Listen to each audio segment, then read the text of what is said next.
Price Lord. இன்றைக்கி நம்ம 40 days ப்ரேயரில் டே 29 இருக்கிறோம். விசுவாசிக்கிறவனுக்கு எல்லாம் கூடும் அப்படின்ற தலைப்பின் கீழே நம்ம ஒவ்வொரு நாளும் பார்த்துட்டு வரோம். தலைப்போட வசனத்தை வாசிக்கலாம். மார்க் எழுதின சுவிசேஷம் 9ஆம் அதிகாரம் 23ஆம் வசனம். நீ விசுவாசிக்க கூடுமானால் ஆகும், விசுவாசிக்கிறவனுக்கு எல்லாம் கூடும். ஆமேன்.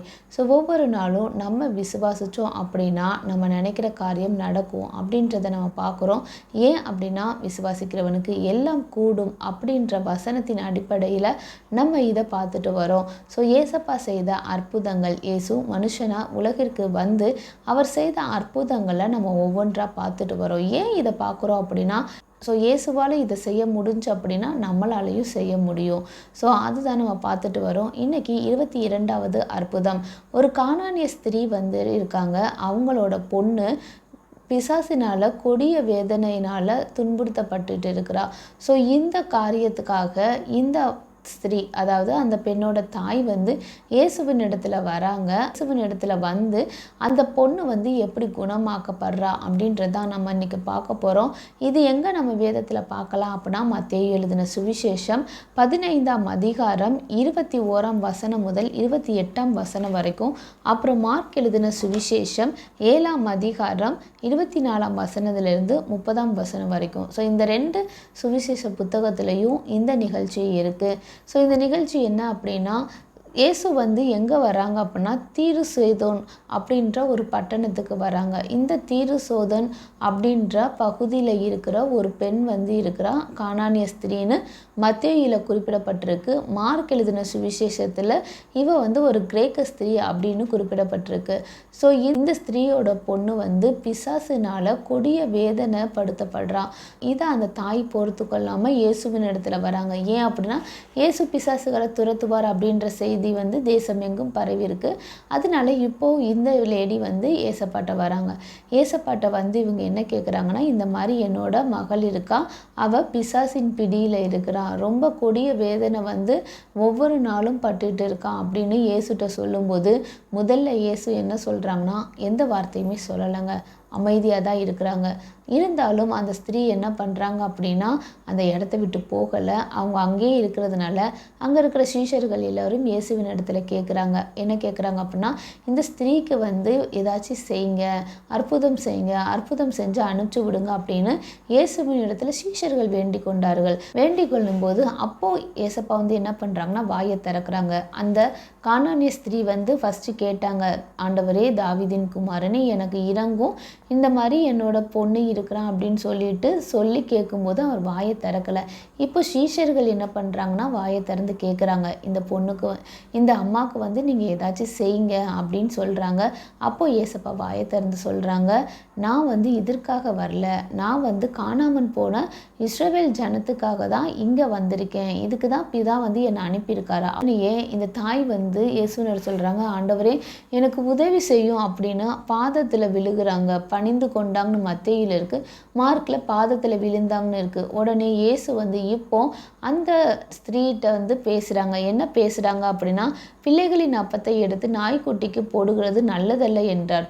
ஸோ இந்த மாதிரி வந்து துணிக்கை எடுத்து நான் நாய்க்குட்டிக்கு இது போடுறத வந்து பிள்ளைக்கு கொடுக்க வேண்டியதை நான் எப்படி நாய்க்குட்டிக்கு கொடுக்க அப்படின்னு இயேசு வந்து சொல்கிறாங்க. உடனே அந்த தாய் வந்து சொல்கிறாங்க, சரி அப்படி இருந்தாலும் பிள்ளைகள் சாப்பிடும்போது அந்த துணிக்கை வந்து கீழே விழுகும் இல்லையா, அதை சாப்பிட்ற அந்த நாய்க்குட்டியாகவே நாங்கள் இருந்துட்டு போகிறோம், அந்த துணிக்கையை நாங்கள் சாப்பிட்லாம்ல அப்படின்னு சொல்லிட்டு இயேசுவின் இடத்துல பேசும்போது இயேசு இவங்க விசுவாசத்தை பார்த்து ஆச்சரியப்படுறாங்க. ஆச்சரியப்பட்டு அந்த ஸ்திரீன் இடத்துல சொல்கிறாங்க, நீ விசுவாசிக்கிறபடி ஸ்திரீயே உன் விசுவாசம் பெரிது, நீ விரும்புகிறபடி உனக்கு ஆக கடவுது அப்படின்னு சொல்கிறாங்க. ஸோ அப்படி சொன்ன உடனே அவளுடைய மகள் வந்து என்ன பண்ணுறாங்க அப்படின்னா சுஸ்தம் அடைகிறாங்க. மார்க் எழுதின சுவிசேஷத்தில் எப்படி சொல்லியிருப்பாங்க அப்படின்னா, நீ சொன்ன அந்த வார்த்தையின்படி போகலாம், பிசாசு உன் மகளை விட்டு நீங்கி போயிற்று அப்படின்னு சொல்கிறாரு. சொன்ன உடனேயே இந்த ஸ்திரீ வீட்டுக்கு வராங்க. வீட்டுக்கு வந்த உடனேயே ஸோ வீட்டுக்கு வந்த பின்னாடி தான் வீட்டில் இருக்கிற பிள்ளை வந்து சுகமடைஞ்சு கட்டிலில் உட்காந்துருக்கிறத பார்க்குறாங்க. ஸோ இந்த நிகழ்ச்சி இங்கேருந்து முடியுது. இதிலேருந்து நம்ம என்ன கற்றுக்கிறணும் அப்படின்னா, நம்ம ஆண்டவர் இடத்துல விசுவாசித்து ஒரு காரியத்துக்காக வந்திருப்போம், கர்த்தர் நம்மளுக்கு செய்வார் அப்படின்னு. ஆனாலும் கர்த்தர் வந்து என்ன பண்ண மாட்டார் அப்படின்னா, அவர் வந்து வாயை திறக்கலை அப்படின்னா நம்ம அந்த இடத்த விட்டு போயிடக்கூடாது. நம்ம எவ்வளோ தூரம் நம்ம நிற்க முடியுமோ அங்கே நிற்கணுங்க. நம்ம பிள்ளைங்களுக்காக நம்ம நிற்கணும், நம்ம குடும்பங்களுக்காக நம்ம நிற்கணும். அப்படி நின்று ஆண்டவர்கிட்ட பதில் கிடைக்கிற வரைக்கும், ஆண்டவர் நம்மளோட பேசுகிற வரைக்கும் நம்ம என்ன பண்ணணும்னா அந்த இடத்த விட்டு வரக்கூடாது. நம்ம ஆண்டவர்கிட்ட பேசியே ஆகணும் அப்படின்ற சூழ்நிலையை கொண்டு வரணும். அப்போது ஆண்டவர் நம்மளிடத்துல பேசுவார்.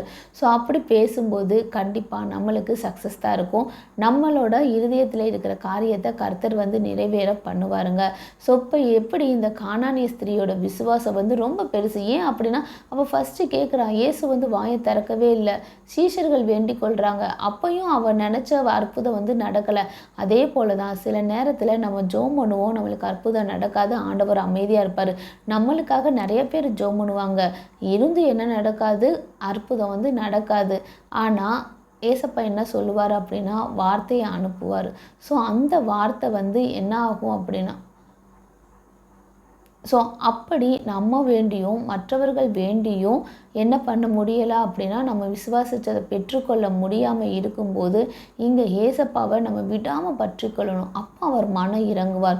மனம் இறங்கி நம்மளுடைய காரியங்களை வாய்க்க பண்ணுவாருங்க. ஸோ நம்ம விசுவாசிக்கிற காரியம் கண்டிப்பாக கைகூடி வரும்.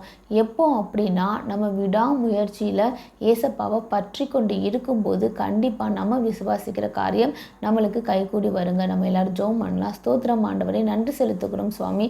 இந்த வேலையிலும் தகப்பனே, நீர் எங்களோட பேசி நம்முடைய வார்த்தைகளுக்காக நாங்கள் நன்றி செலுத்துகிறோம் சுவாமி. ஆவியானவரே, அப்பா சோத்திரம் தகப்பனே, நீங்கள் ஆளுகை செய்யுங்க தகப்பனே. ஆவியானவர் இந்த சத்தத்தை கேட்டுக்கொண்டு இருக்கிறவங்களுக்கு ஆவியானவரே நீங்கள் கூட இருந்து வழி நடத்துங்கப்பா. ஆவியானவரே, ஒவ்வொரு நாளும் இந்த விசுவாச காரியத்தை குறித்து நீர் எங்களுக்கு பேசுகிறீங்க தகப்பனே. நாங்கள் அதை உணர்ந்து கருத்தை உணர்ந்து டாடி ஆவியானவரே, உங்களுடைய வார்த்தை எப்பா எத்தத்தை கேட்டுக்கொண்டிருக்கிற ஒவ்வொருவருக்கும் விசுவாசிக்கிற காரியம் கைகூடி வரணும்ப்பா. நீங்கள் ஆளுகை செய்யுங்க. இயேசுவின் நாமத்தினாலே நாங்கள் ஜெபிக்கிறோம் ஜீவனுள்ள நல்ல பிதாவே, ஆமேன். God bless you. Jesus loves you.